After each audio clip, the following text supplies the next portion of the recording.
السلام عليكم maanta waxaan idinkaga sheekeyn doonaa masayr gabadhaas arkaysaa Nasro Yuusuf waa gabar masayr daraadiis u dishay 57 qof oo innocent ah oo iyadu waxba ku sameyn masayr daraadiis insha Allah qisadan waxay ka dhacday Kuwait Nasra iyo Zayd ninkaas arkaysaan waa ninkeeda oo Zayd la dhaho oo 36 jir ah Nasrana waxay ahayd 23 sano markay arintan dhacaysay Nasro iyo Zayd waxay isguursadeen Nasra oo teenage ah ayuu guursaday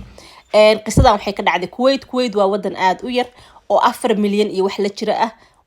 laakiinse waa wadan qani ah oo oil leh wadan aad iyo aad u kulul waaye oo kuleelkiisa oo marka qaar gaaro 126 uu gaaro kuleel daraadiis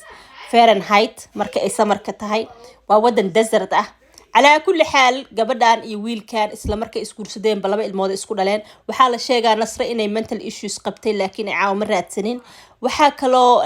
la yiri labada ilmood waxay noqdeen ilmo special need oo baahida gaarka ah leh gabadhan behaviorkeedii hab dhaqankeeda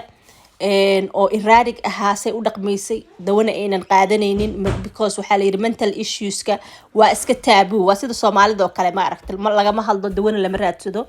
marka على كل حال ninkii wuxuu yiri gabadhan waa ila joogaysaa waa qabaaya naakalan waa guursanaya ninkii gabar ayuu doontay arooskii wixii dhan la diyaariyay waxa la yiri aroosyada hadda laga dhigaayo Kuwait waayadii hore tradition ay ahaan jireen laakiin hadda waxay isku dayaan more western aroosyo inay dhigtaan arooskii waxyadii arooska lagu xirxirayay waxa laga soo dalbaday Holland cuntadana waxa laga soo dalbaday la yiri Faransiiska cajaa'ib aroosyada Kuwait waxa la yiri waxa ku baxa qarash ah 100,000 ilaa 1 milyan lacag gaaraysa على كل حال arooskii la isku soo diyaariyay wixii la isku soo diyaariyay dumarkan iyo ciyaalkan waxa la yiri meel gaar ayay galaan ilma ragana meel gaar ah